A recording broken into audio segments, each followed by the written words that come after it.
So we want home, oh children home, oh to Zion, oh wanna go home, take me home, oh to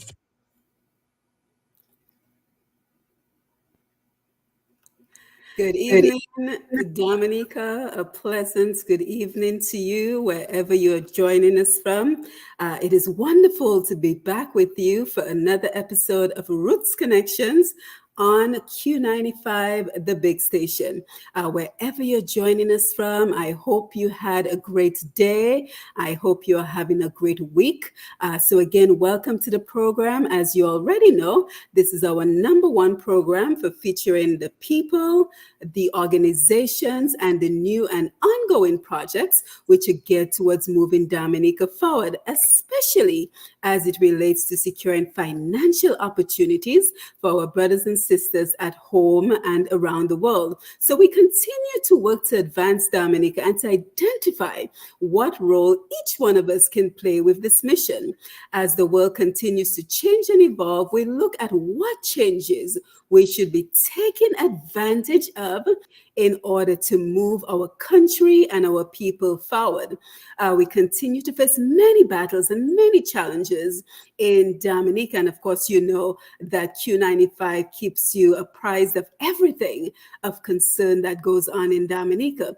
But here on Roots Connections, we especially recognize that in order to effect the change that we are seeking, Dominicans must be financially independent so that they can be free to make important and independent decisions, including electing their government. So again, a very warm welcome to you. This is episode number 68 of Roots Connection for today, April 10th, 2024, and I am your host, Simone Matthew. Over the last few years, I think we can all admit that we have witnessed a number of Dominican businesses, especially small to medium-sized businesses, close down or migrate to neighboring islands. This is a very serious concern because these closures do not only impact the owners and the employees of these establishments, but it has a ripple impact on Dominica's economy by extension. So what are the challenges that these businesses face, and what can be done to mitigate these challenges? This is what we are discussing today as we look at the changing landscape of MSMEs, that is micro, small, and medium-sized enterprises, and what is needed to support them. And guiding us with unpacking this conversation this evening are two ladies who are well-versed in this area. We are happy to be joined by Ms. Elhannah Alexis, the founder and director of Simexx, Inc., one of Dominica's MSMEs. And we're also happy to be joined by Mrs. Jillian LaRocque, CEO of Your Extra Hands and a business resilience coach for the MSME sector.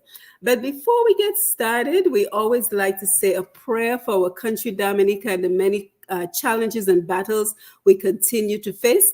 This evening in particular, we are praying for the family and the friends and colleagues of Mr. Elias Dupuy, who tragically lost his life in a drowning incident last Monday. So again, let us give a warm Roots Connections welcome to our guests as we thank them for taking time out of their busy schedules to be here. So we're going to ask them to please unmute their mics and just say a quick hello, a quick introduction of themselves. And as they do so, I will go ahead and share the link to the program to everyone who's waiting on me to send them their link. So Elhannah, let's begin with you. Just tell us a quick introduction of yourself.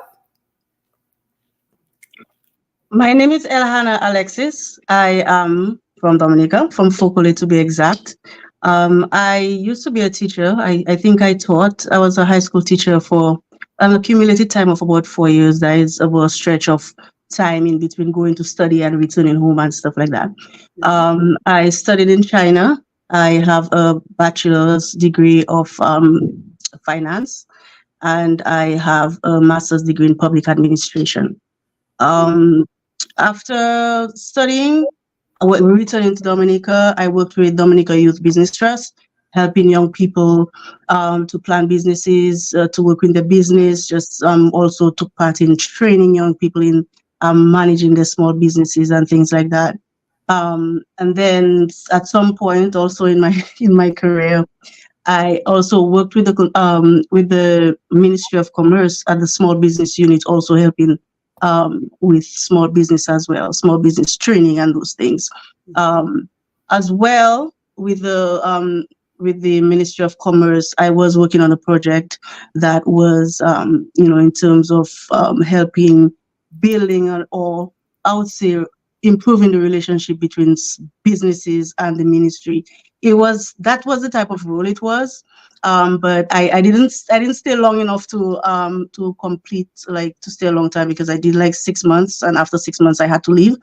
But I did work in trying to improve the relationship between the public and the private sector, and I worked on a proposal and working on some frameworks. I'm not too sure what happened after I left, but these are the types of things. So I've always been very interested in, not just from the business person's side of small business, but also, like in terms of development, business development, and those things. I recently started Simexx Inc., and so this is my current project that I'm working on. Excellent. Well, thank you for joining us. Jillian, let's come over to you. Hi, Dominica and further field. It's a pleasure being on. I am Jillian LaRocque. I am a business resilience coach and trainer. I have been involved in teaching informally for almost 20 years, I would say all my life, as well as selling. I love to impart knowledge because I believe that there's so many opportunities out there that the knowledge I have, because it's just me, I cannot take advantage of everything. So I need to pass it on to others so they can go out there and get theirs. So I've been about that forever. And recently, in 2020, the year of COVID, I decided that after doing business development for a group of companies locally, that I wanted to be freer to pass on my expertise in building businesses, marketing, selling to a wider range of businesses. Because what I saw around me at the time is that people were losing their jobs because of COVID. And what they did rightfully was use their skills to gain some form of income outside of a job, outside of working for someone else. But they were not building businesses. So they were simply trading their skill for money, and they could do so much more. So that pushed me to come out of employment for one business and open up to other businesses to be able to help them to create business models that were different, that were unique, and that could see them having a true business and not just being self-employed. I am married with 2 small boys. I am a follower of Christ, very active in my church and in my community. I enjoy relationships, and I'm very happy to share this evening. Yes, very good introductions. Great having you guys on board. So if you're just joining us, you are tuned into Roots Connections on Q95 station, where we continue to work to position Dominica to take advantage and benefit from a world where change is the only constant. As always, we are grateful to you, our audience, listening via the radio, as well as those who will join us on Q95 FM radio, on Facebook and YouTube, as well as Push Past 10 on Facebook. And speaking of Q95 FM on Facebook and YouTube, you certainly will want to follow us because we're going to find new and interesting ways to engage with our audience, because we realize that there's a tremendous potential in the audience on Facebook and YouTube. So look out for ways that we will be engaging with you on Facebook and YouTube. So again, it is Q95 FM radio on both Facebook and YouTube. Don't forget to share the live and click the notification button to let everyone know that we are here. And Lambi, it is so wonderful to see you. As we say good evening to the Q95 family, Mr. G, the rest of the family, Sherwin Norris, but especially to Mr. Lambi Charles, who we all know is experiencing some health concerns, but he's back with us, and we are truly grateful for that. So we are grateful to be here on the big station, this platform, where we have an opportunity to begin the process of reversing that brain drain that the Caribbean and Dominica has experienced for so long. So again, if you're just joining us, we are discussing the changing landscape of the MSMEs, micro, small, and medium-sized enterprises, and what is needed to support them. So without any further ado, ladies, let us jump into this discussion. So just tell us, because this is Roots Connection, so we always talk about our roots in Dominica. So just tell us a little bit about your upbringing in Dominica. And this time, Jillian, I'll start with you. All right. So interestingly, I was born and raised in Salisbury, and that was such a rich upbringing for me. Salisbury is a place where people, well, when I used to live there, because I don't live there right now, but at the time you got a deep sense of independence. You know, you work hard and you achieve, and there was always that competition among that helpful competition in academics at school, and in terms of in careers. Everybody was trying to build up someone else and aiming for something. So that is key to where I am today. That programmed me in a particular way that has helped me up to today. I moved to Biosh, so in terms of roots, because my mom is from there, my father is from Salisbury. I am originally John Charles, so that's my roots in Dominica. I attended primary school in Salisbury, high school, Isaiah Thomas Secondary School, proudly, and I did our college at the time. It was not yet DSC. So I've been in Dominica for those formative years, and I've enjoyed my upbringing. You know, my parents were into farming. My mother, up to this day, she's getting 70, and every day she's working hard. and that's a legacy that she has left.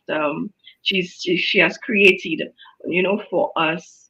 I did not go on to formal education, well, not formal, but to get a degree in anything. I actually started studying law. I got accepted to study law at UWI, which I felt so privileged to have gotten that opportunity. But I said to myself, I'm not willing to place a strain on my parents to send me to law school. So I decided to do something through the University of London. But during that time, I was actually working for a lawyer's office, and I did not like what being a lawyer looked like, mainly because of our legal system. And I think also it's because what they saw in me when they said, you know, Jillian, you're that lawyer there. You like to argue. You like to get your point.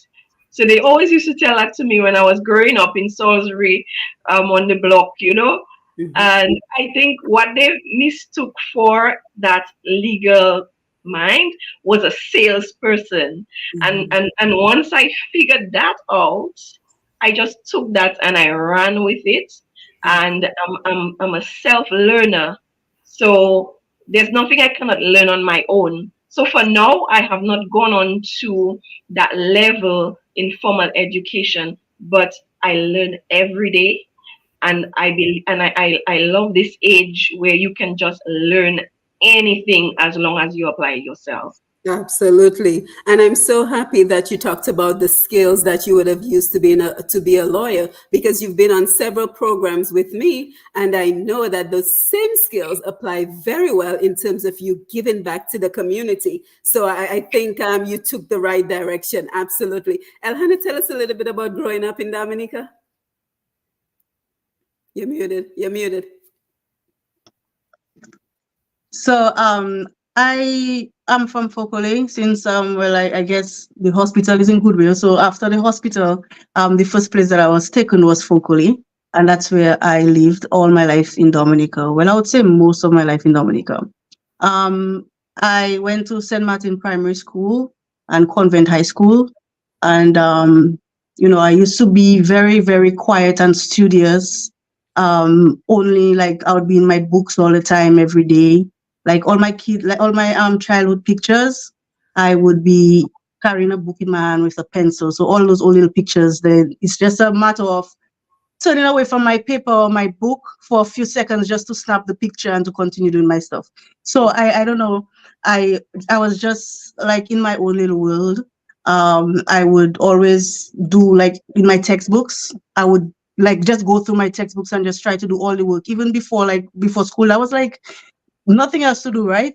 But go in my textbook and do work and see what I can do and stuff like that. So I was always really studious. If I was not doing reading or doing some schoolwork or drawing or doodling or something, I would just always have a book in my hand. And I would just always have my head down, just in my own world, not looking at people, not really good at making friends. In those days, people would probably say that would like a tebe, when you just there. But I was always serious in school. I would always be first and second and third and fourth and fifth.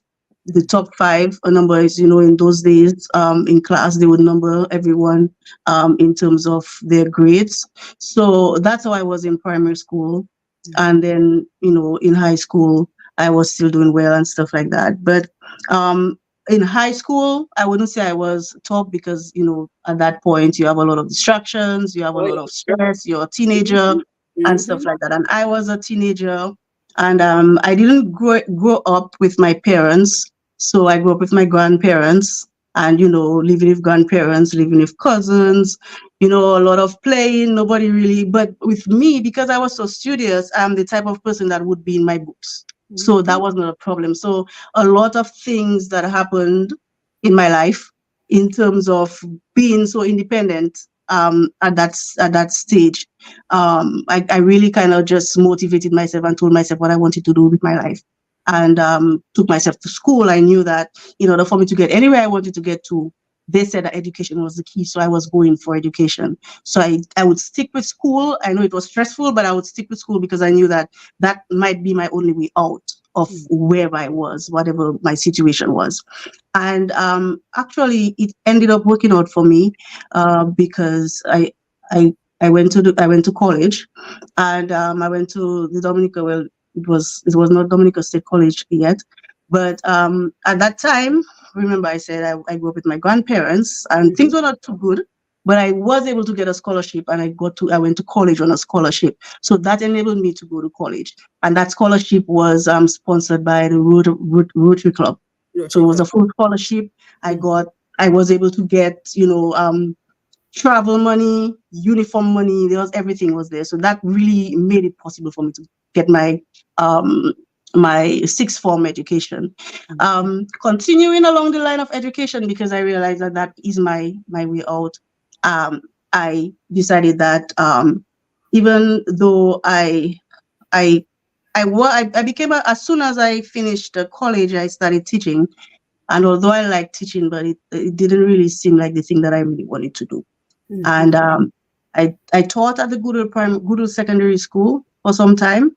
And at some point, I decided I was kind of feeling pressured because at the Goodell Secondary School at the time, a lot of teachers, I think a lot of teachers were doing their teaching degree. And I felt a bit peer pressure to go and start doing the teaching degree. And I started.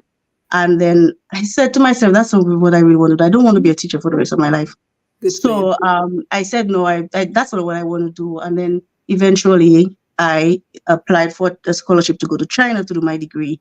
And I went and I did my degree in economics, finance. Well, I have to say we're going to have a wonderful conversation because what we are seeing is two very different personalities, one more outgoing, one more introverted, but both lifelong learners. And Elhannah, I'm listening to you and I'm like, you walked the exact path that I did because I went to St. Martin's School, I went to Convent High School, and yes, we can call it Sifokol. We all know, we can age ourselves and say we went to Sifokol.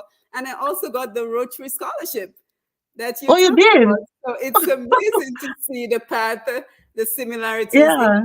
Again, ladies, thank you for being here. We see the Facebook Live. People are coming in. Alan Pierre, good evening to you. David Joseph, Carl Kofi James, thank you for being here. Don't forget to share the live as you come in. So let us begin the conversation. Tell us a little bit more about, and this is for the panel, tell us a little bit more of what SMM is and what is the role that they play in our economy. Jillian, you can go. Sure. I was unmuting myself. Okay. So micro, small, and medium enterprises, the definition really varies based on where you are.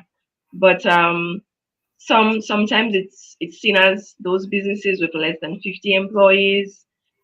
In Dominica, we were trying to determine what we would use to gauge or define our for our country. And what I remember last was micro would be businesses that employ up to 10 employees, small enterprises have a workforce of 10 to 50 employees, and medium size about 50 to 200. So in terms of for our classification, this has been where we are. And in terms of the role, for me, firstly, a micro business owner takes the bull by the horn and creates their own employment opportunity. Right. You determine that you are going to create your job. It may be for various reasons, the passion you may have to be able to achieve something, to impact people in a particular way. And it may be that you were not getting someone else to hire you, so you decided to create your own employment. But in this sector, we have those who would employ people along the way. And just to make a distinction here, many people believe that they have a business because they do business transactions, but they're actually self-employed. And part of what I do as a business coach and trainer is I try to get entrepreneurs to see it that way. If you cannot make money in your venture while you're at the hospital having a baby, it's not really a business. So within that space, locally, we have a lot of people in that part of the sector being self-employed and not necessarily having businesses. The role in development is critical because a lot of us, because I'm at that stage for now, a lot of us have now reduced the unemployment rate. So this sector definitely impacts on the economy of Dominica, the economy of any country. MSMEs grow, micro businesses go from self-employed to hiring other people. So that further increases the employment rate and increases production. It increases the country's production level.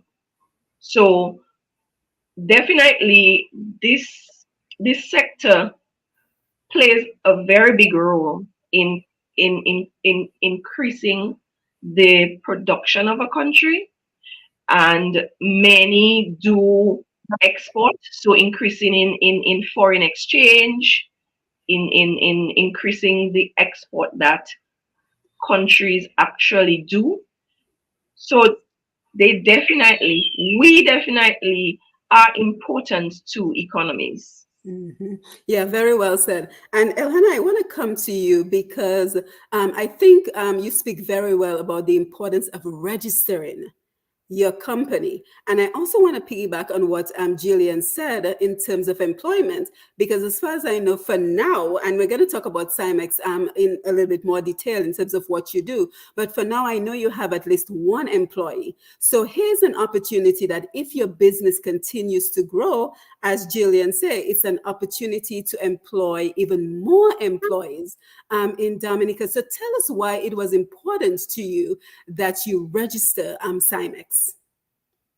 Well, I'm operating a business in Dominica from outside of Dominica. So I live in the States, and I decided, I want to invest back home. I want to do something. I want to create employment.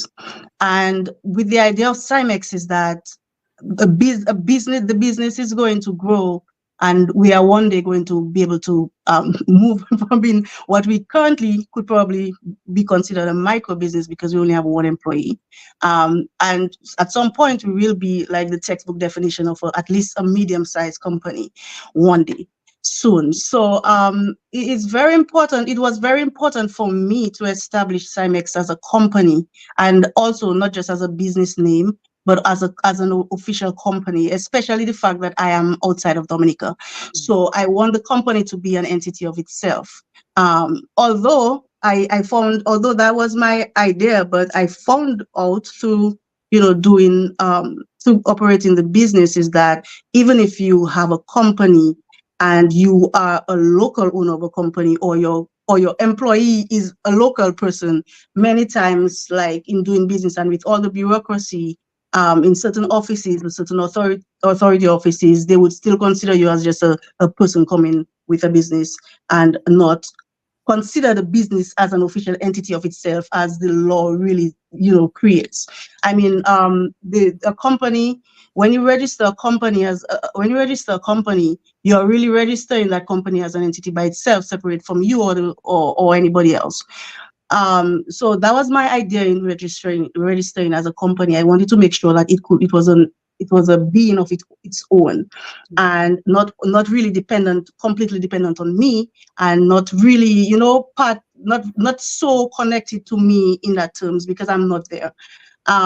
So a lot of things that I have to do, although it is supposed to operate with, like, it's supposed to be able to operate on with a distance basis. There are a lot of things that, so much extra bureaucracy that is unnecessary. For even, like, in case in point, I've been trying to register my company for Social Security, and I've been having a hard time because they basically want me to come down and do it myself. Wow. And where is the company? And whereas, looking at the requirements for registering the company, they say to bring the company documents. Bringing in the company documents, now they want more stuff. So it's very challenging, just trying to follow the rules and be compliant with what is already set. And I just felt that having it as a company would probably make it more manageable from afar. Mm-hmm. But that has been proven to be still challenging. But I think it might probably have been more challenging if it was just a business name. But it's a new company, and we're working. So far, we have been getting the recognition that we need from the organizations where we are doing business with. Like, one of our main business areas is helping people with their passports and stuff like that. So we have received recognition from the immigration office. So when we have that relationship with the immigration office, we have that relationship with the registry, because we also provide the service of helping Dominicans overseas or wherever they are to get their birth certificates, the certificates of title, and anything that is registered in the registry, or any document that is issued or being held or filed in Dominica. We assist them with getting those documents.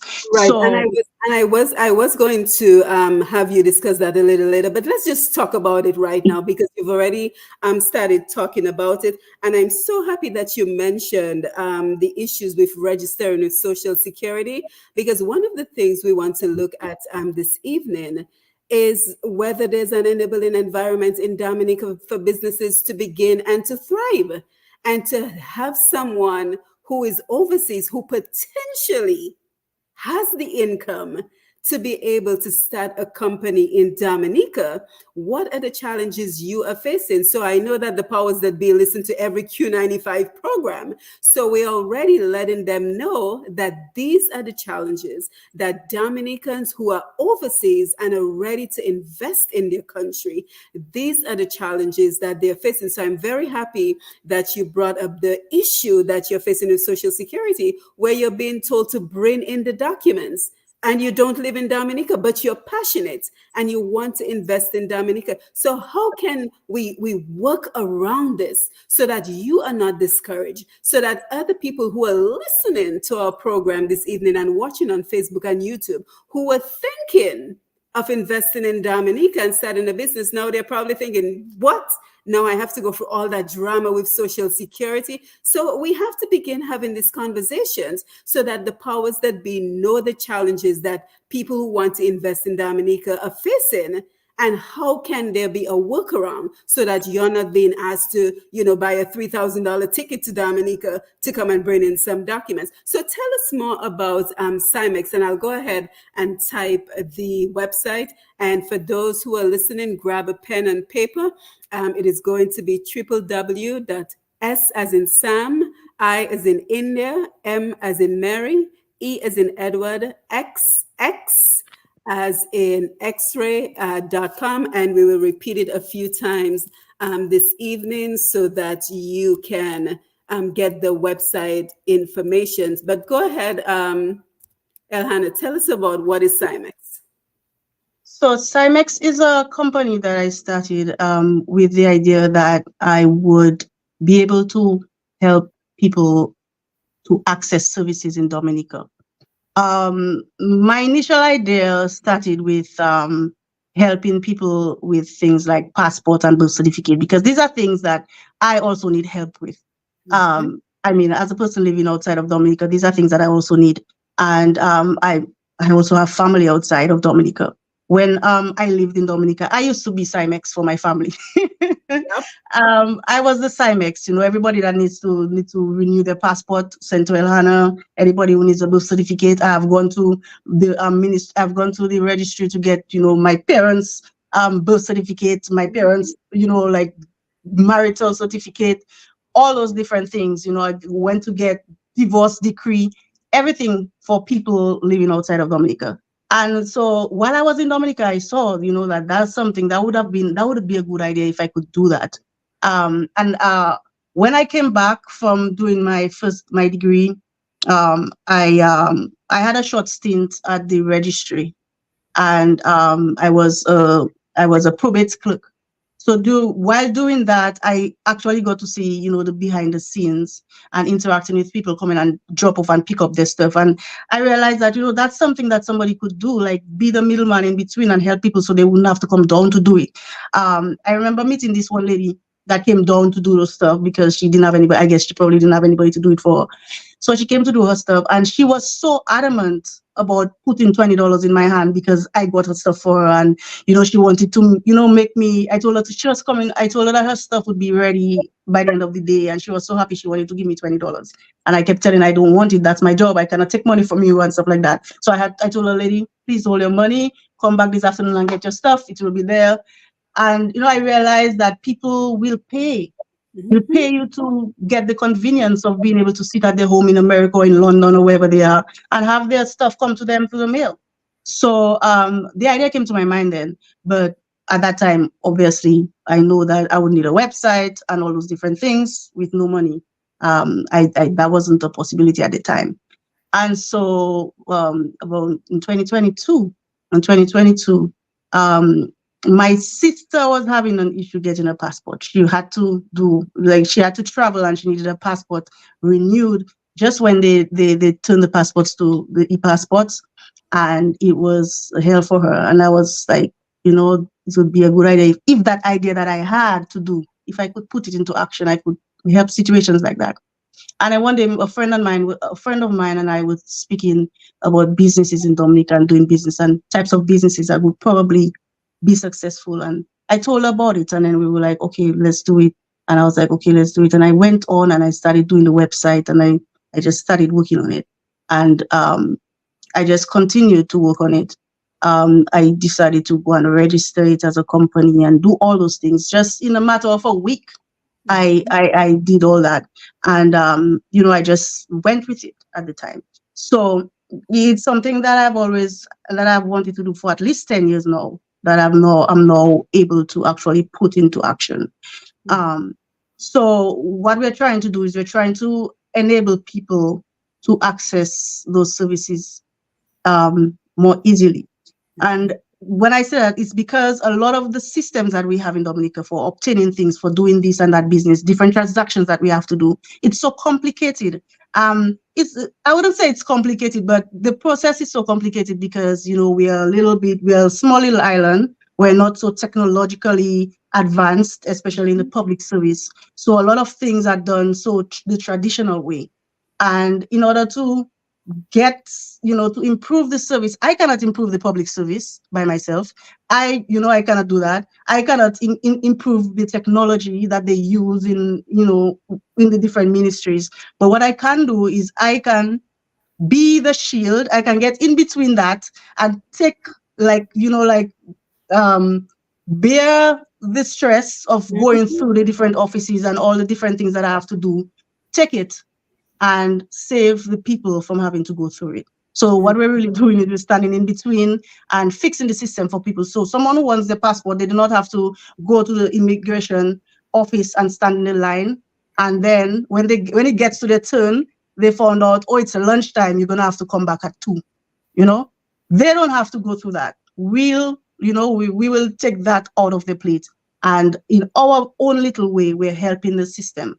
And instead of complaining about it, we are making it our business. That's basically what I'm doing with Simexx. Yeah, and I'm very happy because, again, we're talking about passports, birth certificates, any sort of official document that you need out of Dominica. And I know one of the challenges that will immediately come to our audience's mind is the issue that we're having with Dominica. We've been able to print the passports. So we will come to that in a little bit. But the point I want to stress here is that you're able to do the services that you do in Dominica. Again, going back to the importance of registering that business, because you are recognized as a registered business. So your coordinator down in Dominica has the permission to be able to serve on behalf of Dominicans overseas. So again, anybody who's looking to set up a business, anybody who has someone who's looking to set up a business, we have to continue to remind them of the importance of registering that business. So Jillian, let me come over to you. If you have any thoughts you would like to share at this point, but also I want us to begin to look at what we're going to call this evening a SWOT analysis of the MSMEs. Of course, if you're in business, you already already know what a SWOT analysis is. So we're going to look at the strengths, the weaknesses, the opportunity, and the threats to that particular sector of the economy. And of course, if you're not familiar with the SWOT analysis, we always try to bring a learning element to this program. So I hope that you will learn along with us this evening. So again, we're going to look at the strengths, the weaknesses, the opportunities, and the threats to the MSME sectors in Dominica, because we have already established that it is a major contributor to the economy. Unfortunately, Dominica doesn't keep the most statistics, so maybe somebody on the Facebook Live or someone can call in to let us know what percentage does the MSME sector occupy in Dominica. But based on the number of entrepreneurs I keep seeing popping up on Facebook, we know that we have a lot of people who are looking to join that particular sector. So that is one of the reasons that we're having this conversation. So Jillian, let me come over to you. Any thoughts you want to share? And now let us start talking about the strengths of the MSME sector. All right, thanks for the opportunity to learn, because I'm learning about Simexx this evening. So is that a fantastic idea? A well-needed service. Yes, it is. It's actually something that I discussed with someone already who had that idea. Oh, good. Elhannah, you beat them to it. Well, I speak to a lot of entrepreneurs with what I do, so different ideas come up, and that's a good idea. That's a good service to offer. That is definitely a problem worth solving. And you spoke of registering. Registration is critical. There are many things that you need to many opportunities that an entrepreneur would want to access that they would not be able to access without being registered. So if that is just if there's one reason that's big enough for businesses to do so, that is one of them. And registering really solidifies that you are creating an enterprise. And that is an important thing to have in your mind, because within the sector, many people are popping up, many businesses are popping up. I'm actually on a WhatsApp marketplace, a business promotion WhatsApp group with almost 600 people who identify as being in business. Wow. Maybe not all of them are registered, but they identify themselves as wanting to promote something that they have on sale. So having that differentiation is critical, not only for recognition, but for the entrepreneur themselves to understand that there's a separation between your business and yourself in terms of how you use your finances, in terms of how you deal with your stock, because you don't want to, like they say, get high on your own supply. You don't want to use up, what you have for your business, for yourself personally, and that also carries on to your finances. So having that separation is critical. Now, in terms of the SWOT analysis, there are general strengths, weaknesses, opportunities, and threats for the MSME sector. And there are some that are unique to us in Dominica. Sometimes we compare Dominica with overseas. Definitely, there are some standards that exist outside of Dominica that we should aspire to. However, we have to understand our unique position and situation in Dominica. Strengths in this sector, you have the opportunity to be like a chameleon. You can change quickly. Agility. If you compare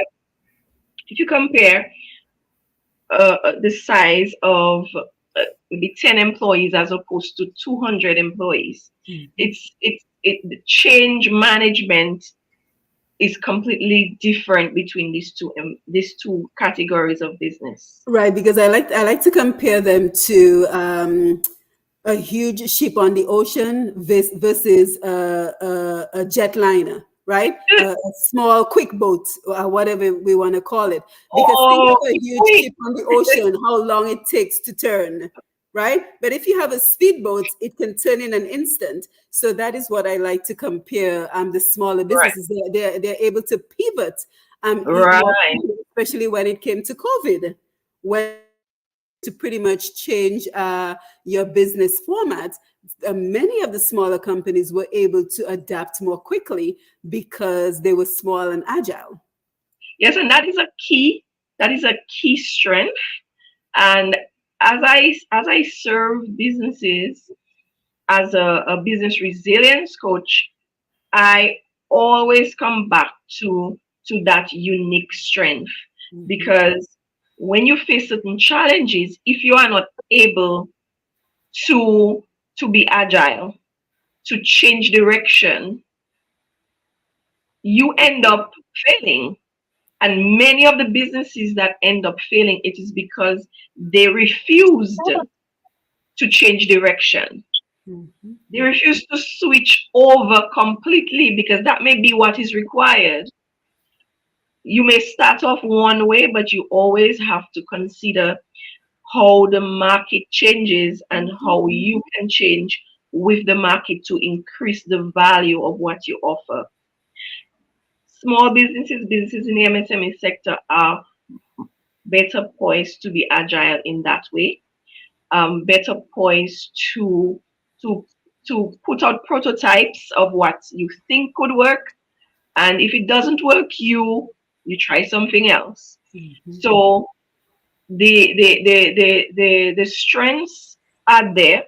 We also think of that more personal Yes, connection yes. that a smaller business has with the market, where you're not thinking about a business per se, but you're thinking about the person that's behind the business, their passions, their desire to make an impact on others. So it's that connection, that personalized, that warmer feel that Mhm. a smaller business will provide to their market as opposed to a bigger business. That's another strength. Mhm. Yeah, and I'm happy that you mentioned that because immediately the comparison between Walmart and Publix came to mind. Because here you have we have the smaller local Publix grocery stores here in Georgia, and you have the supersize Walmarts, and you pay a premium at Publix because guess what? It is very personalized service. Not only do they have cashiers, which you'd be lucky if you go to Walmart and find a real cashier, right, Elhannah? But Mm. also they have cashiers, but they also have people bagging your groceries, which no longer exists at the Walmart. And everybody's warm and friendly and provides that personal touch that you're just talking about. So I'm really happy that we are unpacking this conversation this evening. I see more people are coming in on Facebook. Guys, don't forget, if you don't post the comments, I really can't see you to acknowledge you. So remember to post the comments so I can acknowledge you. But Elhannah, as we start to talk about weaknesses, I think one which immediately comes to mind for many micro, small, and medium-sized businesses is the ability to access funds. So, have you been able to seek out funds? Are you doing this all from your pocket? So, let us talk about that particular weakness, the ability to access funding for your business, maybe from the bank, the credit union, if you've had any challenges there, and that is certainly a weakness.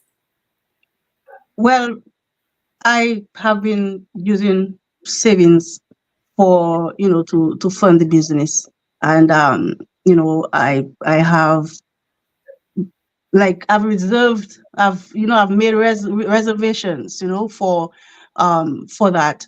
And luckily, I didn't have to seek funding to do the initial, those things. And there's a lot of things that I was able to do by myself. And that would really decrease the amount of funding that I would need for example, my website and all those things. I was able to build my own website, do all those things myself. So and building a website and maintaining a website is one of the main and most expensive things that a company such as this would have to endure. So the fact that I'm doing that, I'm saving myself a lot of in terms of funding.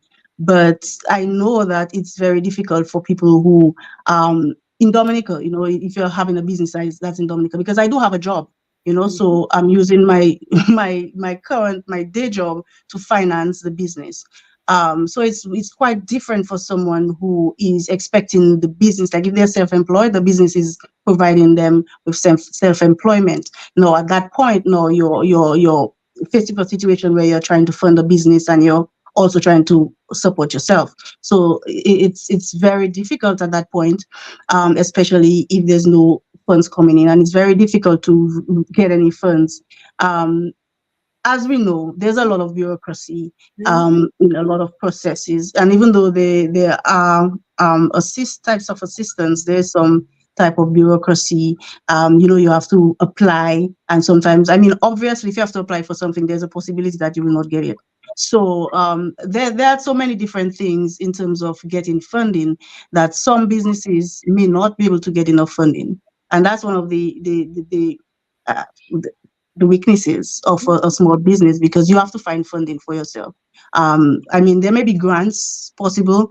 I know people love grants because people don't like to pay back loans.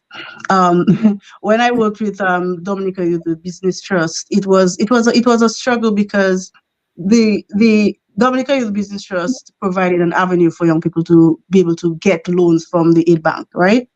But a lot of times, the people, because they got the loans from the aid bank and they got it through a public type of service, a lot of them felt that they did not need to pay those loans back.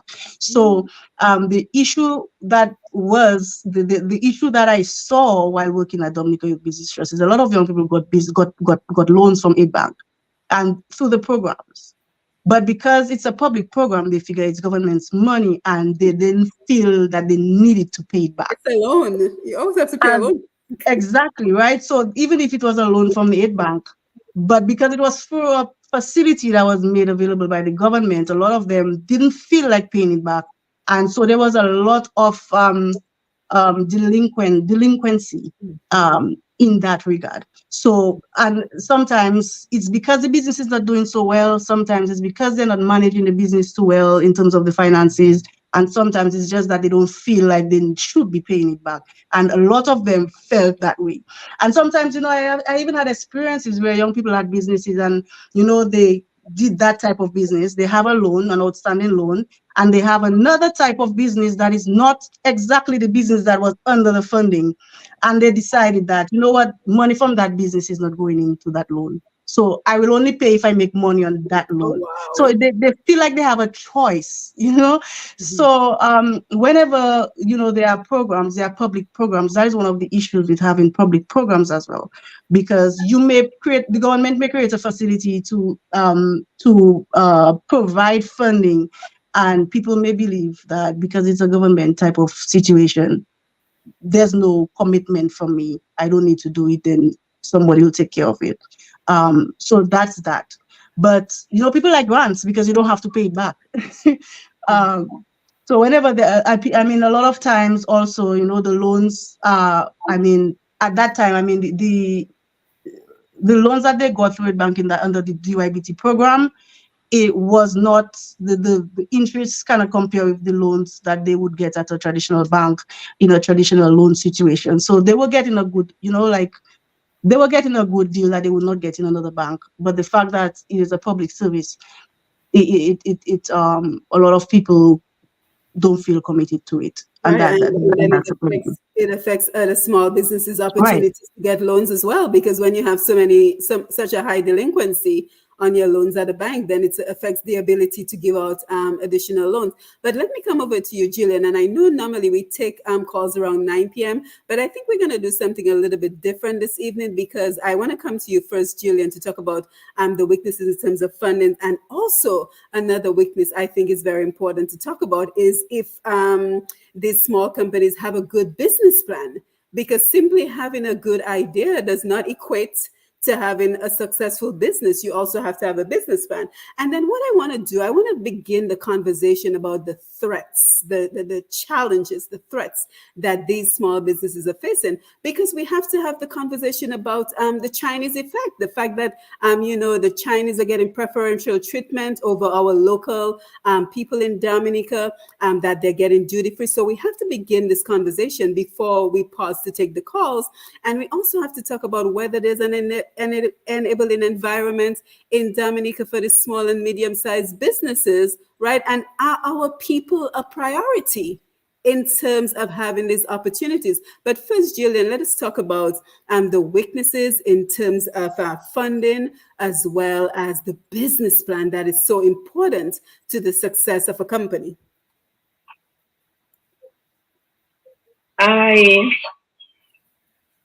What I say may be a bit controversial as far as weaknesses are concerned, but a big weakness is the mindset of our people.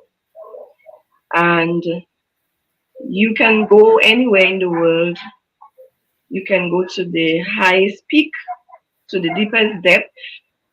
If your mindset is not the right one, your location will not make a difference in your output or your results.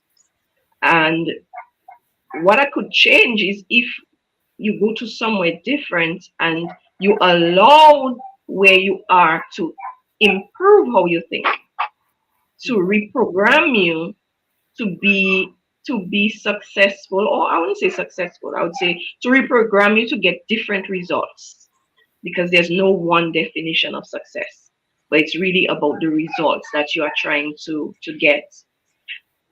Hearing Elhannah speak about Peter dirtying the water for Paul, those are real things that cause our sector to not be able to be strong. It's things that we have done, and sometimes it's the environment that is created by our leaders, not just political leaders, but in general, the people that we look up to, the people that we emulate. If there's a sense of the ideal thing is for it to be free, and we should wait until it is free, and we should not be creative as to how do we make it work, although we have to pay. There's always someone paying. Someone has to pay. There has to be someone who is paying. And if we are always looking at someone else paying, we are shooting ourselves in the foot. Now, I definitely understand the weakness in that our small businesses, very small businesses, are not equipped most of the time to develop a business idea. You find that someone needs a business plan for a loan. That is when they actually go to get a business plan. The bank and the bank say, I need a business plan. It never occurred to me before. No. The bank said, I need a business plan, so I'm looking for somebody to give me a business plan. I rebuke entrepreneurs when they say that to me. I said, how can you have a venture without a plan? That means you are living a life without a plan, because how you do one thing is how you do everything. If you have a plan for your life, if you go into business, you'll have a plan. If you are going to volunteer to and do anything, even voluntarily, you'll have a plan. And that causes the sector to struggle, and our programming, our dependency attitudes. I'm not a blamer. I don't blame anybody. Because the moment you stop blaming, you start blaming, that's where you stop growing. That's where you stop finding solutions. So I don't blame, but I see that every day where opportunities are placed in front of people, and their first thing is, is it free? Can I get someone to pay? Are they helping me? So that is a weakness that exists. That it's not 100%. Give me just 1 minute, my son. Yes, go ahead. Go ahead. We know how well we as moms multitask. And Alvin is absolutely correct when he says, shouldn't there have been some form of monitoring and education before these loans got to that stage of delinquency, right? So a very valid point. Jillian, you're back with us, or are you still attending to the son? I'm back. I'm back. Attend to him if you need to. Yes. That is a problem, not only in this area of our life, right? It's a problem in all areas, because I deal with community organizations, the church. I think she froze for a minute. Is not being monitored. You hear me now? Yes, I can hear you. Your picture is frozen, but we can hear you. Go ahead. Okay. Yes, I always say, if something is not being monitored, or it's not important enough to be monitored, then we are minimizing the importance of it. It has to have that importance that we are willing to monitor it. So I sometimes question, when interventions come, how serious the people who are bringing it forward, not just government, other organizations, how serious they are at actually getting results, and not just checking a box to say, well, I did this, and I can say I did this to help the sector. But how does that translate to the results that we see at the end of the day? How does that translate to a change in the situation that we have been grappling with every year for years? So that's a great point by this person in the audience. Yes, and since we know where the conversation is going to head, so what we want to do with the major part of the program this evening is talk about how are we supporting our MSME, our small, medium, and micro economies, enterprises, and what do they need? And I'm very happy that Elhannah is here, because she has already started telling us what is needed. So since we know where the conversation is going, I think, Lambi, we can go ahead and give the phone numbers so we can invite the audience to join the conversation as well. Roots Connection Q, the numbers to access this program are as follow: 449-3095, 449-3096, 449-3097, 616-4257. These are all local numbers. And the overseas number, 305-432-9624. Let me run those numbers one more time. 449-3095, 449-3096, 449-3097, 616-4257, and 305-432-9624. Back to you. Yes, thank you. And Elhannah, I want to start with you, because as a company that is just getting off the ground, what do you need in terms of support? So we're talking about support at every level, at a national level, at a local level, and international level. What is some of the support that you need, in addition to, of course, people signing up for your services? What is the support that you need?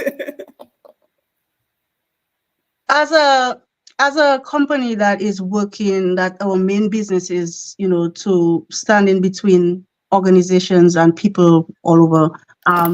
Well, my original idea was to provide a service to people outside of Dominica, but putting it into action, I realized that it's something that people, even in Dominica, are requesting our services.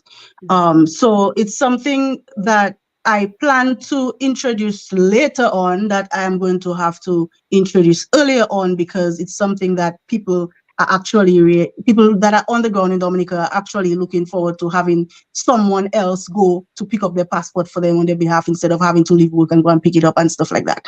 So as a company that's doing that type of business, and our main thing is relationships, and building relationships with the different offices, different ministries, different parts, different offices, basically. Currently, with the immigration office, we do have a relationship. They recognize us as a company that's doing that, and they are facilitating our requests.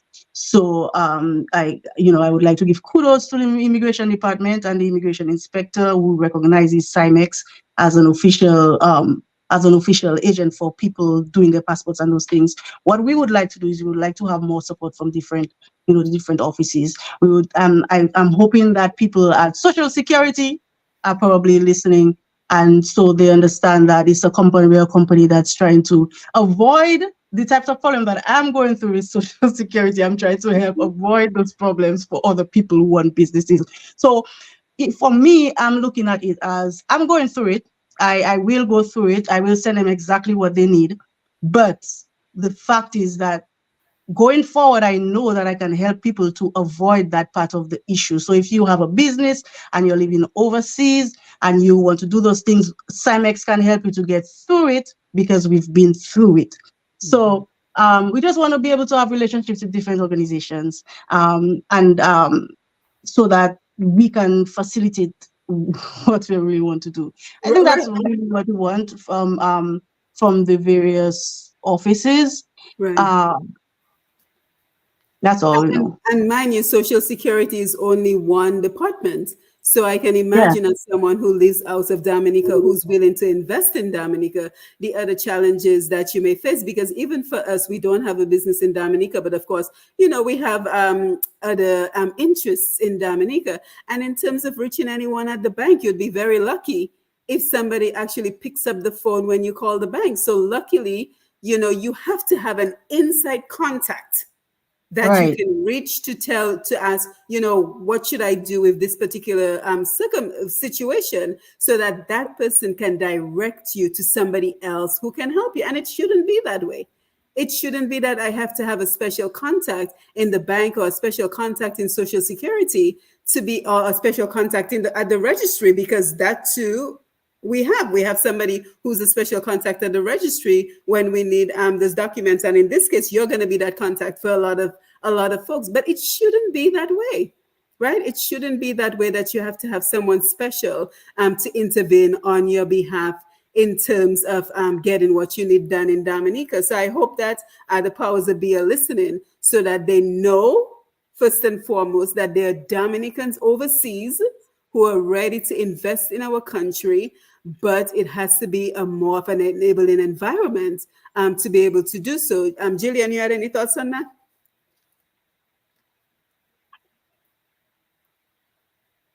I think of the different things that our businesses need, the different support that our businesses need to thrive, to grow. I just stop at mentorship. That is a critical aspect of what our small businesses need. Before the money, sometimes even before they start the business. So those that you have mentioned, those are important. But I believe that we also have to think of the softer things that they need as well, because they make a difference. And even when you may not be able to change some red tape because it's not practical. So the things that we need may not be practical. It would be the best, the most convenient thing for us, but it's not practical for us to get some things that we need. Mhm. When a business has to deal with those things, if they have mentorship, if they have coaching, they are able to better cope with the different challenges, with the quote unquote delay, because sometimes it delays things, but other times it's really part of the process. Mhm. And knowing that there's a process and trusting the process is a critical mindset to have as someone within any sector, larger businesses, smaller businesses, knowing that there's a process and we trust the process and use the process is a critical realization as well. Mhm. Yeah, and I'm happy that Elhannah started telling us what she needs in terms of being a small business. But I also think we have to have the broader conversation in terms of the level of competition that now exists in Dominica, because again, the Chinese business people are receiving preferential treatment. When we look at the duties at the port, the concessions that they receive at the port, and then you talk to local Dominicans and they don't receive those concessions. So how are they supposed to compete? And doing these programs, I've had the chance to speak to a number of entrepreneurs in various fields in Dominica. And the one thing they all bring up when I bring up the conversation of challenges is the port fees, the amount of fees that they have to pay at the port. So let us have this conversation. How are they supposed to compete? Is Dominicans being placed as a priority in their own country in terms of being able to conduct business and even the employment in Dominica? Because we all know that Elhannah is able to fund her business because she's gainfully employed. Now, can you imagine the number of local Dominicans that have businesses that are ready to put their feet to the metal to get those businesses off the ground, but they don't have a job? So how are they supposed to fund a new business which would help the economy, help employment in Dominica when they are not employed? Because many of the projects that are ongoing in Dominica right now are Chinese based projects, and the Chinese are hiring themselves. So many times people get aggravated when we have these conversations, but we have to have these conversations because we see the proof on the ground. We see the proof when our family members call us and say they cannot find work, especially our young men who still want to pride themselves as providers, and they have their girlfriends and they want to potentially turn that girlfriend into a wife and have a family, but they have no job. It affects their manhood. You know what I mean? So let us have that conversation. You being on the ground, Jillian, have you seen an increase in Chinese businesses, and what is the competition that is in Dominica with the Chinese and the locals? I can agree that we are holding the blade in this, Yep. and the Chinese are holding the handle. And it is something that has been happening for a while, and it is beyond the individual entrepreneur to change it. Mhm. It requires a concerted effort among our businesses, and we know that collaboration and that connection is very difficult to Oh, have. 1 second, Jillian. Let's take a call. We'll hold that thought, okay? Write it down so you don't forget. Zambi, you're muted. Yeah. Good Good evening, caller. evening. Yeah. Go ahead, caller.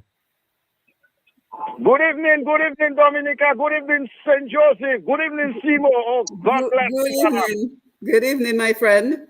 Yeah, you're touching the right note because I take loan from 8 Bank and I pay my loan. Mm-hmm. In that time when I used to have this small business, running little fowls and stuff, selling little eggs and boilers around the country. Mm-hmm. There used to be market.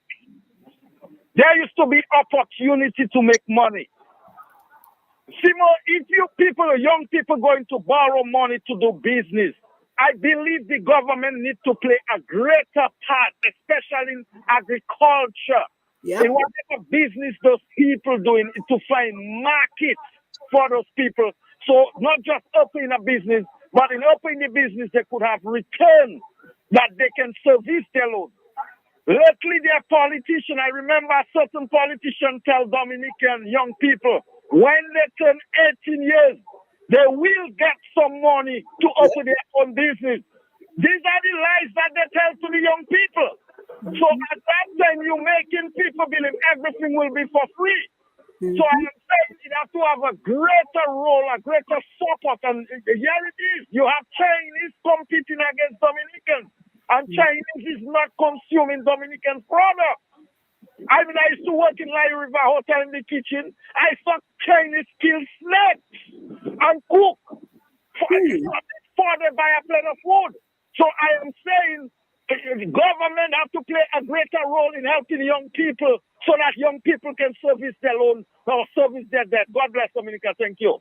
Yes, thank you. Thank you very much, caller Jillian. And he raised a number of very good points. The importance of paying back those loans so that other people can benefit from those loans. The importance of markets, right? Because we have a number of people who are interested in becoming agro-processors. And as a matter of fact, I was on Facebook earlier and I saw this opportunity for grants. So I'm going to post it on Push Past 10 and hopefully on Q95 as well. It's from the Ministry of Agriculture, Fisheries, Blue and Green Economy. And it is for agro-processors up to $40,000 grant funded assistance for micro, small and medium businesses. Exactly what we are talking about this evening. Funding based on current operations and equipment needs. And I always say, have a pen and paper when we're doing this program, because we're going to give you information that you can use. So if you have a pen and paper, the number to call is 767-266-3998. Again, 767-266-3998. And let's see if there's an email address, if I can see it with my glasses. Yeah, it's a long email address. So I would just encourage you to call the number again, 767-266-3998. And this is through, if you're in Dominica, you can probably go to the Ministry of Agriculture, Fisheries, Blue and Green Economy. Again, grant funding for agro-processors. And it is up to $40,000 in funding, and it's assistance for micro, small, and medium businesses. And you know, as I hope you didn't forget your thought, Jillian, because I want you to come back to it. But as we're talking about grant funding, another challenge is training people in terms of how to apply for these grants, right? Because a lot of people are interested in the grants, but then when Jillian talks about not even having a basic business plan, it tells us that a lot of our small and medium businesses are not in the position where they're ready to take their businesses to the next level. So Jillian, let me come back to you so you can continue your thought. Yes, my thought was on collaboration, on having a joint approach, a joint voice as a sector. If we are going to get change, we need to have a force. We need to come together as entrepreneurs and small businesses to demand the things that we need as a sector. So that should be a step towards the issues that you've mentioned. And also Dominicans on a whole have to be part of the solution. Who goes to the Chinese stores and buy too, and not buy from other Dominicans? Right. It's Dominicans. Mhm. So there are many things that contribute to where we are at right now. And that makes me think of the issue of markets. When I coach entrepreneurs in terms of developing their business model, I always tell them you should not base your business model on Dominica being your sole revenue stream. Right. It is not easy to export. So that's a very big challenge. We get in what we create out of the country.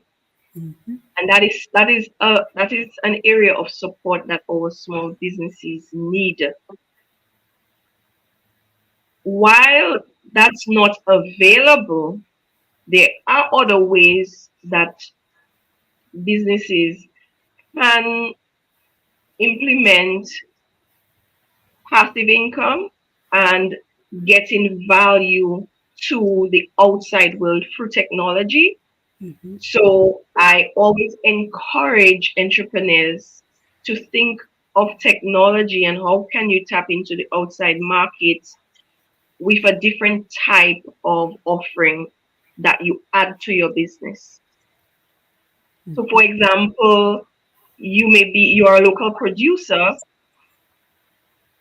How can you take your skill, your experience, and package it in a digital way to bring in revenue? Mhm.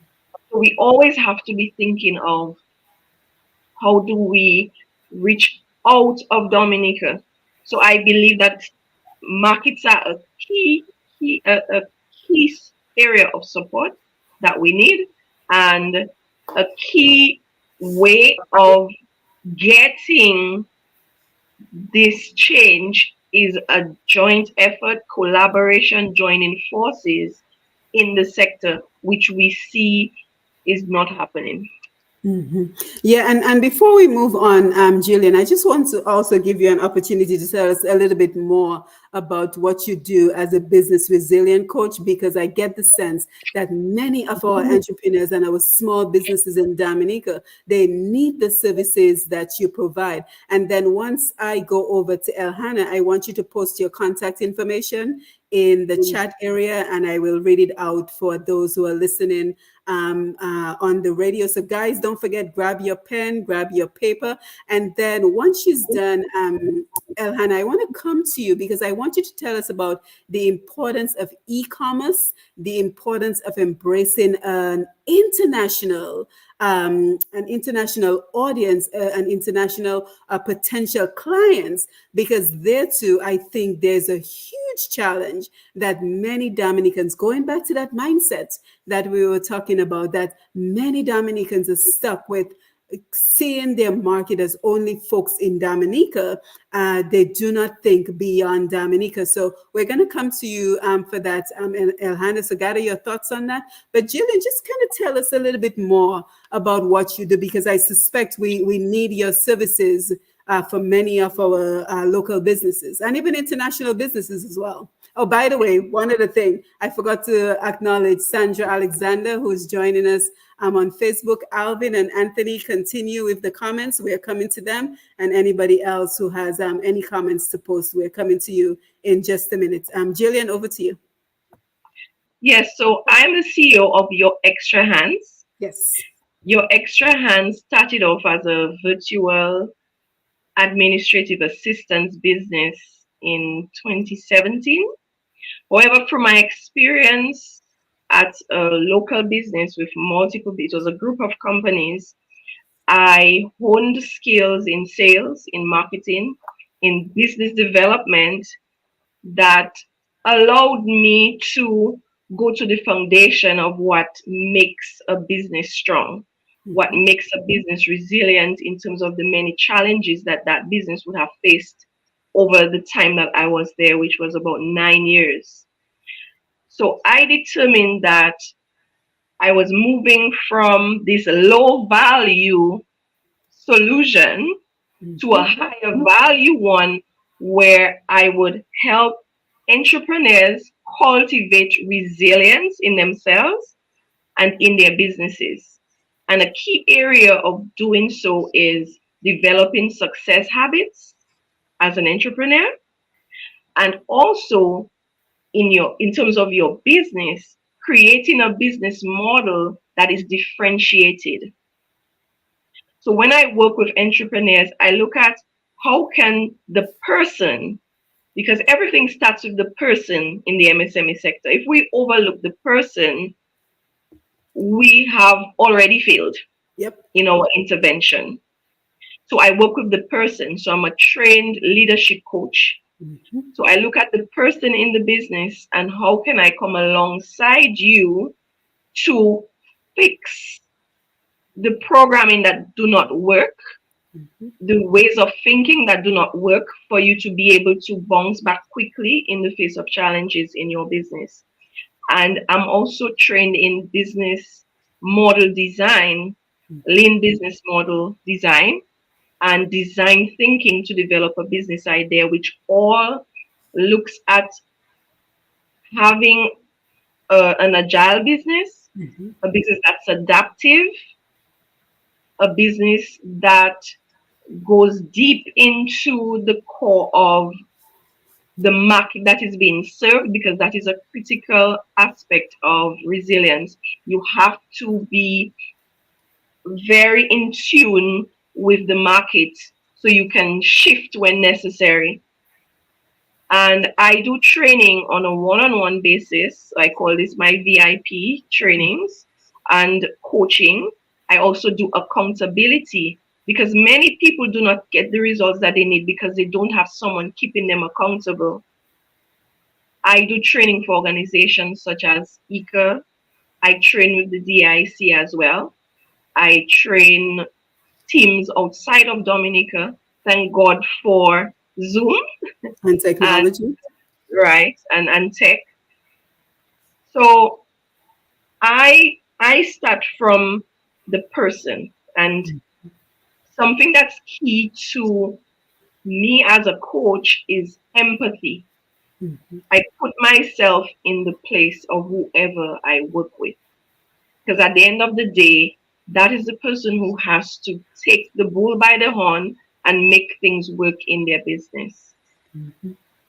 Yeah, and we're giving out a lot of information this evening. So again, if you've missed any portion of the program, remember you can always catch the replay of our programs on q95da.com. Usually we have them posted by the next day. So again, q95da.com, and we will most likely have the video of this program up and running by tomorrow, because again, we're providing so much information, it may be very difficult to keep track of what we're saying. But Jillian, go ahead and post your information in the comments on Facebook, if you have an email address, a phone number, because I suspect we have folks that probably have many questions for you, such as, do you offer workshops? And how they can get in touch with you if they're getting ready to start a business, but they need some guidance. So Elhannah, let me come over to you. The importance of e-commerce in everything that you're doing and just embracing technology. But before we do that, caller called right on cue before you start talking. Go ahead. Good evening, caller. Please go ahead. Hi, good evening. Can you hear me? Yes, we can. Yes. Okay. Nice program. Been listening Thank to you. you all. You all caught my attention here. What I'm hearing concerning business, I'm just hearing individual things that people can do individually for them to try something to see if they get some success, be it in Dominican. But we're not talking about especially market, collective marketing and all this different stuff where everybody, you have a market, and a certain high percentage of the population can get involved in such things, and then you can supply that market and all this stuff. So if you all scared to say it, I'm gonna say it because it seems like you all were beating around the bush. The reason why Dominica right now is not a business environment, they are the capabilities. and it's possible that things can rise. But the reason why things are like that is because of incompetent leadership. Mhm. We are paying ministers, that the ministers of trade and all these different things, how much per month? And what do? Nobody gets market. You know what I'm saying? We have the ability to do what it takes to supply those markets and get going. But nothing is being done. What you would find that you have a prime minister that gets out of Dominica instead of actually promoting agriculture in Dominica so we can get some markets. He rather disrespect Dominica by begging for all sorts and manner of things to have a handout somewhere to do other things. So I am saying the main issue we have in Dominica is an incompetent government, bad leadership, messed up the whole environment of young people getting into business, entrepreneurs, and all this different stuff because they corrupted the environment for business right now. So we can why they can't even bring in an investor, right, to actually utilize or set up a plant so we can do they can do processing. It would be so good for young people to have certain levels that you can have your own material, your own goods shipped just down the road to a factory and get paid and move on and these different things. But we don't have that. So I understand what you are saying. It is welcoming. But all I'm hearing is you are saying about talking to individuals trying to do a business in a non-business environment at the moment. Dominica have no respect outside of Dominica because without respect for the country, you don't get interest. Investors don't have interest in the country. So the leadership that is there caused Dominica to lose the respect for the country, that nobody is interested per se in what Dominica really have to provide. So somebody, an entrepreneur, somebody have to fight so hard to influence somebody out there to get the product on the market or something. Anyway, thank you very much. Yes, thank you, caller, and you're absolutely correct. You know, this is why we open up our conversations to our audience, to anyone who wants to call in or anyone who wants to engage us on Facebook and YouTube, because we all know our audience have such important contributions to make to the discussion. So we did talk about there being a lack of an enabling environment, but you brought up so many other important points. The fact that we need leadership to be able to create those markets, the fact that we can work collectively, right, as a people to advance our own agendas. So I think you made some excellent points, and I especially like that you talk about not being able to attract investors. Because other than the usual suspects we keep hearing about in Dominica, when was the last time that we heard of a significant investor, international investor, being interested in doing business in Dominica? And I also like that you alluded to the fact that, and I think it was Jillian who talked about it as well, this whole dependency mindset that we see in Dominica, where people are no longer willing to, you know, I always say we grew up poor, but the one thing we had that many people of my generation, Jillian's generation, Elhannah's generation, and the generations before us, the one thing we had, which is why we can sit here and share our experiences and share our successes, is because we had work ethic. We knew how to work. Elhannah had her head down in a book every day because she knew that she had to get that education. Jillian went out and got all the experience she needed. And she did not just go through the experiences. She learned from the experiences so that now she can come back and give back to Dominica. But without a work ethic, none of this is possible. So call us some brilliant points, and I'm so happy that you and our previous caller called in. Guys, I forgot where we were in the conversation. Who was talking? Because this caller really just brought to light some very important points. Which one of you was talking? Elhannah, go ahead. I'm supposed to start now, to I talk was now. about to start. Thank you guys for keeping me on track. Yeah, so just before I talk about exactly what you asked me about, I want to chime in a little bit on what has been said in between. I think we should not discount the importance of accountability and people taking responsibility for their own success in their businesses. And also the people, like the citizens of Dominica, taking responsibility for certain things like that, like making your business succeed, finding markets for your business as well. I mean, we have the internet and Yep. we are all on it. Mostly everybody's on Facebook. People use social media. I mean, it doesn't take actually someone to say, hey, I have a market for your potatoes. Can you send me your potatoes so I can send it to this contact I have wherever? People need to take accountability and try to, I mean, I'm not saying that the reason why they're not succeeding is because they're not doing enough or they're not looking for opportunities. But it should not just be like, someone from Ministry of Trade needs to come and tell us there's a market and we're collecting goods for that particular market. We need to make use of what we have, or the resources that we have. We have the internet. We have all the types of technology to make contact and to make the world smaller. Like in the times of before, in the time of bananas, we did not have internet. We could not contact people how we wanted. They used to use Telegram. They didn't have phones and all those different things. So obviously at that point, we needed the government to actually have a particular market. So Tesco would be collecting bananas for Tesco and all those different things. And, that was how things went because of technology at the time and how the world was at the time.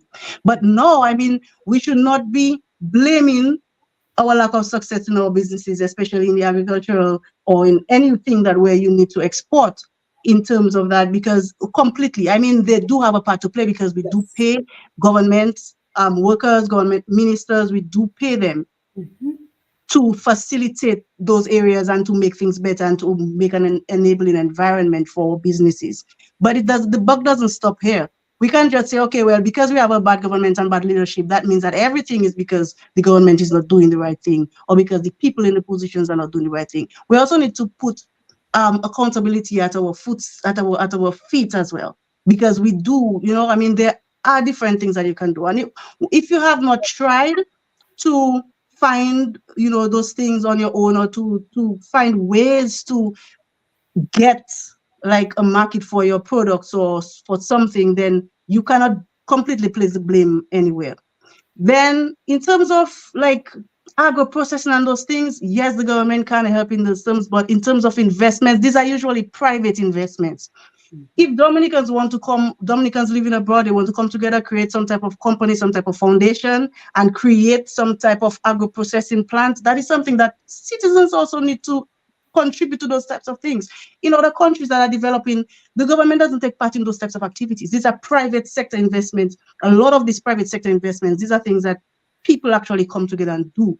And what we are missing in Dominica is we are missing that type of mindset. We are missing that type of mentality where people take things into their own hands, not politically. We're not talking about politically take things into your hands and feet on the ground. Where is that type of take things in our own hands? Let's come together, 10, 15, 20 of us living in the United States. We put together $20,000 each, right? $20,000 each. Let's 10 people, that's $200,000. You can put up a plant, an agro-processing plant. So these things are things that Dominicans should be able to come together and do. These things are usually in any other type of thriving environment. These are not things that the government takes care of. So Dominicans need to come together and get their mindset right and try to, take things into their own hands. And we cannot just agree that this is the government and we're just going to be a failed state because the government is not doing the right things every time. So I just wanted to put a little bit of what I thought regarding those thoughts out there, because I really do not subscribe to the blaming everything on the government type of mentality for small business, because it is not working. And a lot of businesses are closing. A lot of businesses are not getting the results that they want. And a lot of times we can't say the system is not enabling, but a lot of times it is to do with the mindset. And we need to improve our business mindset. A lot of times someone will be selling sandwiches and people complain and they're like, That's how I'm making my sandwiches. If people complain about the sandwiches, that means you need to make changes and improve your sandwich, you know? So a lot of it is to do with the business mentality. And it, although, yes, the government does play a role because that's the role of the government to create an enabling environment. But Yes. we do have to play our part. Yeah, and I think you said that very eloquently, because we cannot, and I say this on this program all the time, we cannot just sit by and say, well, the government is not creating an enabling environment, so kaipul quasi, everything is broken, everything is done. We have to figure out what else can be done. So I see exactly what you're saying, Elhannah, that just because we're not getting the enabling environment, we can't just sit in a corner and crumble and die. We still have to get back up, take accountability, and move forward. We have another call coming in. Good evening, caller. Please go ahead. That's me again on a follow-up. I hate to do that. But let me ask a question here.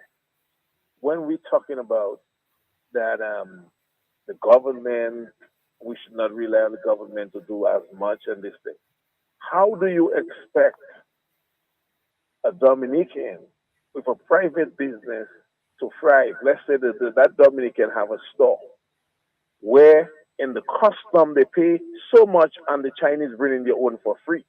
Mm-hmm. How do you expect that Dominican to compete with the Chinese? So who is responsible for not having the Chinese pay and have the Dominican pay? Mm-hmm. You get where I'm coming from now. Yes. You see who is responsible. I don't have to tell you, but you all know. Mm-hmm. You understand what I'm saying? Yes. I am saying, if you don't give that type of encouragement to the local people to make the environment very enabling to do business, you will find that everybody going to be discouraged, right? For instance, let me use the agriculture.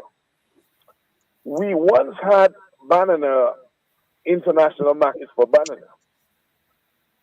Now, the banana industry, let's use banana, or banana in particular, it died. It's gone. We call it, it died.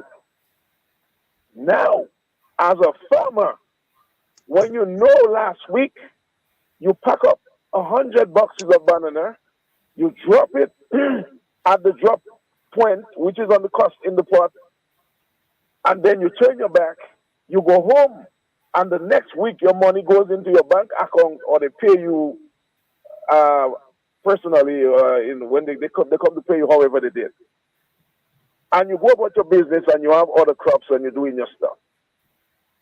That is where Dominicans were. But today, you find yourself now have to be on the roadside begging somebody to buy a hand of banana from you as the same farmer that used to make 100 boxes, drop it on the pot, go into your bed, do other work, and your monies go to the bank.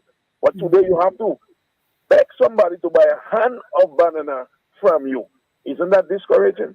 You expect anybody to feel comfortable, continue doing agriculture in that type of environment, under that type of leadership? Is not the banana that make itself become like that.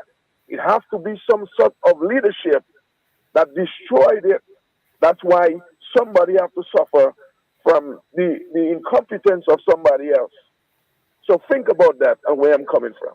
Yes, thank you, caller. Absolutely, very real world examples that our caller is sharing with us. So we truly appreciate his contribution to the conversation, and we really hope to see the leadership being in place that is needed to ensure, like we said before, that Dominicans receive priority in their own country in terms of being able to earn a living wage and being able to start and have businesses that thrive. But the time is quickly speeding on us. So guys, what I want you to do, I'm going to go over and take some comments from Facebook, but I kind of want you to wrap up this evening just by reminding us of the services that you provide and your contact information. As I'm doing so, Elhannah, please go ahead and post your contact information in the comment section, and I will read it. So the email address for Simexx, the phone number where folks can WhatsApp Simexx to get more information,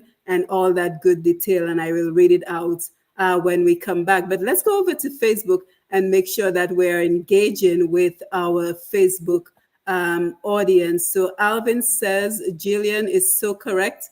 Through mentorship and proper coaching, a young prospective business person is better able to navigate the business environment.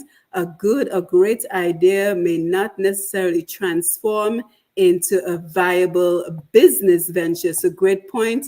Alvin Thomas, thank you for being here. Anthony Simon, we really can't blame the Chinese people. The government is to be blamed for allowing this preference to go to the Chinese. Thank you for that, Anthony. And I think that is a point we have been stressing all evening. Viva Mamo is here, and this person says, Alvin, you're right.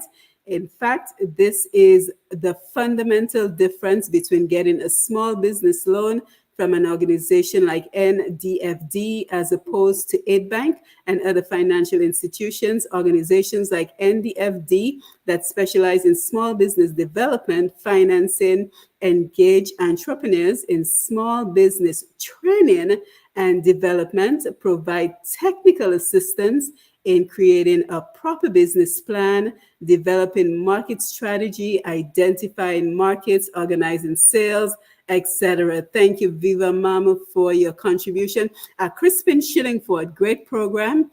And that last caller nailed it. He was on point, absolutely. Wallace Centilier, we can't when we don't have the proper infrastructure in place. This is why the international airport is very important. And this person continues by saying, no serious investor is going to come to a country without these prerequisites. Also, individuals can and should seek to find markets for themselves. Governments can't do it all. Alvin, the word the guest just used, thriving environment. Yep, very important. Wallace, there's an enabling environment. Never in the history of this country have there been capital placed in the bank as today. The country is too politically divided. So guys, thank you so much for all your wonderful contributions.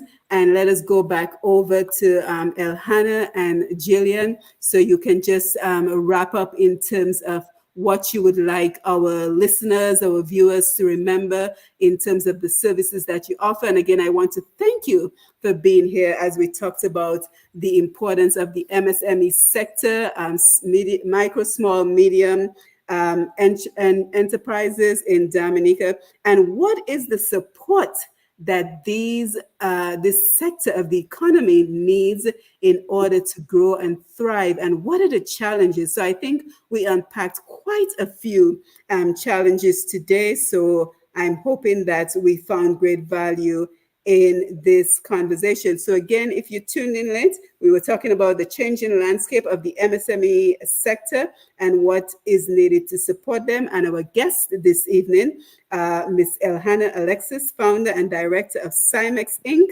and Mrs. Jillian LaRocque, CEO of Extra Hands, Your Extra Hands, and business resilient coach for the MSME sector. So guys, what would you like us to remember your final thoughts as we wind down this evening? So, All right. Elhannah, go ahead. Go ahead, Elhannah. Okay, so I just wanted to encourage people with small businesses to go out there and do what you can. Yep. It is challenging. It's challenging everywhere. I mean, it's very hard in Dominica, but it's also hard out there as well. There are many businesses closing down worldwide. COVID did a lot. Many businesses didn't survive COVID. Many small businesses, many large corporations did not survive COVID. So if you've survived COVID, that is one thing that you have, that there's something about you that made you survive COVID in terms of in the business environment. And keep working and be innovative. Just try different ideas. As one of the things that Jillian mentioned as a strength of MSMEs is the ability to adapt and to change and to test. So try to, just like how we had to diversify from bananas. If something is not working, diversify to something else. Try different things. If you're it would also be nice if people would be able to, go into different types of businesses and not just buying and selling. We need a lot more different things outside of buying and selling, buying and selling clothes. I think, it's not a good idea to try to compete with the Chinese and buy what the Chinese buy and sell. In business, there's something called specialization, and you do the things that you can do most efficiently and effectively. And if the Chinese are better at selling cheap shoes, let them sell the cheap shoes. Find something else that Dominica needs more than cheap shoes. A lot of things that we can do, just like in terms of the business that I started, it's a service, and I'm trying to, the main target, especially when I started, it was Dominicans outside of Dominica. So I'm kind of targeting Dominicans outside of Dominica, not really targeting the local Dominican market. That is a way I see that could bring income into Dominica. Try to think of things that can bring income into Dominica. Try to think of things that you can offer to people who live outside of Dominica. Try to think of things where, try to think of a way, and in your business plan, try to think of a way to facilitate sending your items out of Dominica. Sending things, shipping things outside of Dominica. Shipping may be expensive, but there are different services that are located and based in Dominica that you can use. I mean, there are businesses that actually can probably help you to send things outside in different countries. Try to just be proactive.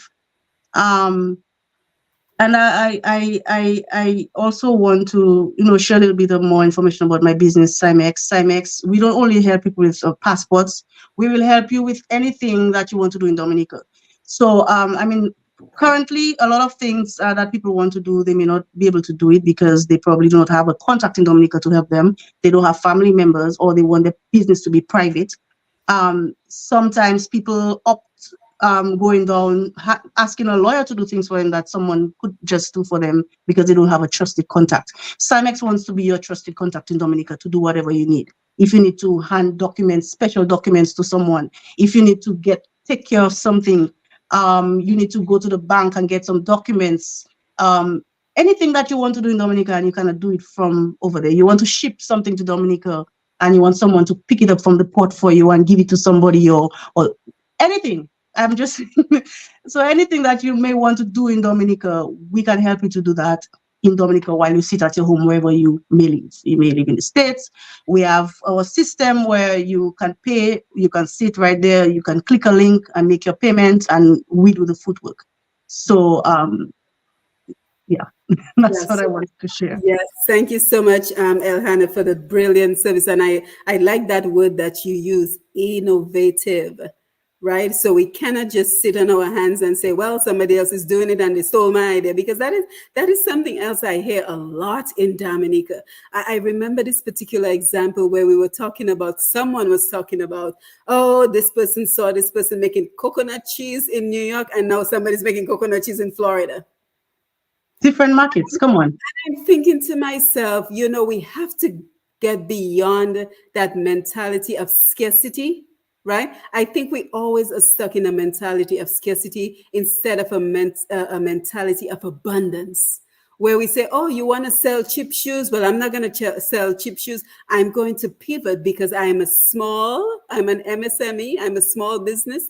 I can pivot and I can do something different. Oh, you want to sell coconut cheese? Well, I'm going to do my coconut cheese a little bit different so that it will attract a different clientele. I'm going to figure out how to mail my coconut cheese to the neighboring islands. Guadeloupe and Martinique are only a stone throw away. The ferry runs back and forth all the time. Look at Jody Dublin. She nailed it, right? So how do we innovate so that we can continue to thrive in Dominica? So let me read out your contact information for those who are listening on the radio. So the website again is www.simexx.org. And if you would like to contact them, the number is 767-316-7752. And you do accept WhatsApp on that number. So again, 767-316-7752 if you would like to reach Simexx. And Jillian had provided her information before, so let me scroll up to her information. I will repeat it right after you give us your closing thoughts, Jillian. We cannot tackle every problem that exists in Dominica. Mm-hmm. And many things are beyond us. But if each of us look at where we are and we try to improve the value that we provide to our space, we will see a big difference in our country. The political system, the political situation that exists in Dominica is way beyond me. Mm-hmm. I am not focused on, to be honest, I am not focused on the government because I cannot do it alone.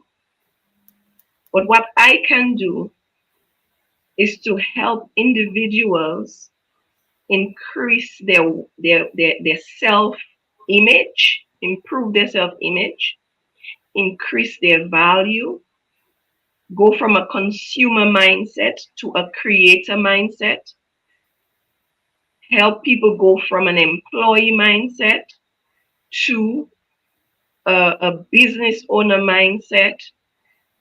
And those are things that I can do. These things are within my power. And the sooner we tackle the things that are within our control and get results, positive results from them, is the sooner the people in government realize that they are irrelevant because we are independent of them. There are definitely things that are challenging because we don't necessarily have the support. But what are we going to do? Are we going to cry dead before we die? I am on a mission to help combat global small business failure, one entrepreneur at a time. And I'm here in Dominica, and I would like to see a change in how we think, a change in how we operate business, and increasing the resilience of our businesses. And I'm not only limited to Dominica. Now, when you were speaking about the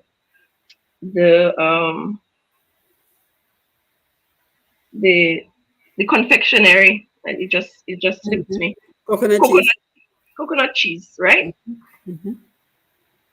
I can be a boss at coconut cheese, and I never have to export coconut cheese for me to make money through coconut cheese. The ingredients for coconut cheese are available in your neighborhood, Simone. Mm-hmm. Mm-hmm. I can have all of it ordered and get it to your door, and we meet on Zoom and we have a coconut cheese party, and you pay for that experience. You may have to try it more than once, and that's good for me because it may not come out as well the first time when you try it. That's good for me. You'll buy the package again. Mm-hmm. So I am tackling the issues in the MSME sector where I am strong. And if anyone needs help to be more resilient in their business, to develop a greater love for entrepreneurship or even their business idea, strengthen their business idea, any organization who wants to make a meaningful contribution, not just a contribution to the MSME sector, to tick a box, but want to make a meaningful contribution to the MSME sector, they should work with me. Mm-hmm. Thanks Yeah. for the opportunity. Yes, and your contact information again, Jillian LaRocque, business coach, trainer, CEO of Your Extra Hands. Phone number 767-613-3002. Again, 613-3002. And the email is hello@yourextrahandsonline.com. Interesting. Again, hello, HELLO, @yourextrahandsonline.com. And her website is yourextrahandsonline.com. So again, if you've missed any of the information, you want to check out the replay, you want to see the comments that were posted, you will certainly want to visit Q95 FM Radio on Facebook. If you're not on Facebook, you can simply type in Q95 FM Radio on YouTube, and you should be able to see the comments with regards to the information for how to contact them. Or you can simply everyone should have my email address by now, pushpast10@gmail.com. If you forgot any of the information, pushpast10@gmail.com. So I think we had a very candid conversation today. We had a very balanced conversation where we looked at the innovations, we looked at creating that enabling environment. We looked at the various roles that the government plays, the political party plays in terms of creating that enabling environment. But we also had to put the mirror and hold the mirror up to our faces as well to say, well, what can we do in our capacity to ensure that our businesses move forward? So I want to thank my guests, Elhannah and Jillian, for being here this evening, for sharing on our topics, for sharing your expertise. I also want to thank Showin and Lambi. Lambi, thank you for taking the calls. And again, wonderful to see you. Our Facebook and YouTube audience for being here. And again, we will be back in 2 weeks for our #1 program for featuring the people, the organizations, the ongoing projects and programs that are geared towards moving Dominica forward. We continue to work on projects, and we continue to turn our passion for Dominica into action for Dominica. And that is certainly what we need in terms of advancing our country. So with that, we want to say thank you for being here. You've been listening to Roots Connections on Q. And I am your host, Simone Matthews. So until we meet next week, well, not next week, I believe we're going to be here April 24th. We will have yet another engaging program for you. So with that, we say good evening, good night, and thank you for being here. Let's just see if we can grab one more comment. I do enjoy engaging with my audience. So we have Marshall Lawrence, joint business venture for some persons will do well. Rosalind Severa can't access the website. Rosalind, can you email me at pushpast10@gmail.com to let me know which of the websites you can access? Alvin, great conversation and comments from your guests and callers. And Anthony, great panel. Doctor, have a great evening to all. So guys, with that, thank you for being here. And you have yourself a wonderful evening. And we have to continue promoting our business and promoting the folks who are helping our businesses. So again, I encourage you to share this Facebook, YouTube Live so that everyone can be apprised of the important work that we're doing to move Dominica forward. So again, have a wonderful evening. Until we see you again next time, take care. Thank you, Simone. Bye-bye. All right, thank you, guys. Take care. Thank you. Mm-hmm. Roots Connections on Q, 8 p.m. to 10 p.m. every other Wednesday on Q95, the big station.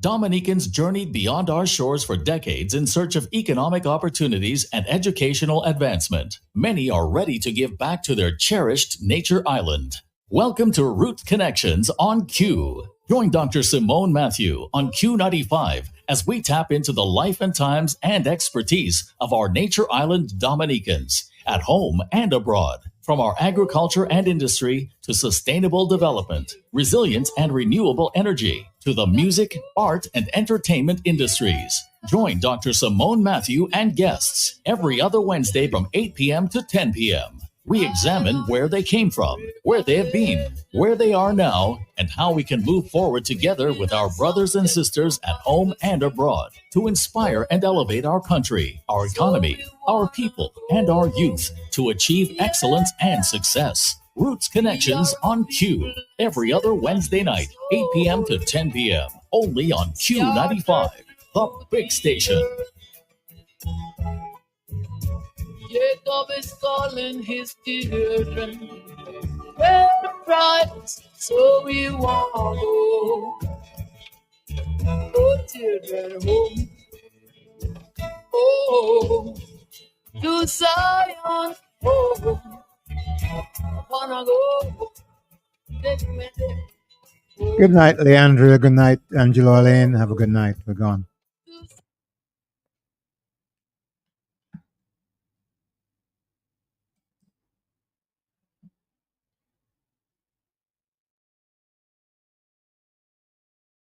The seats. When it comes to the day-to-day politics, it means that the president is going to struggle to pass votes and push forward with his agenda. That was Jean McKenzie. This is the latest world news from the BBC. A Vietnamese property tycoon could face the death penalty when she and dozens of other co-accused face verdicts on Thursday in one of the country's biggest ever fraud trials. Trung My Lan is accused of swindling billions of dollars from the Saigon Commercial Bank over a decade, along with 85 others. Their 5-week-long trial in Ho Chi Minh City has attracted huge media attention in the communist-run nation. Britain's Foreign Secretary David Cameron has urged Moscow to release the Russian opposition figure Vladimir Kara-Murza on the second anniversary of his detention.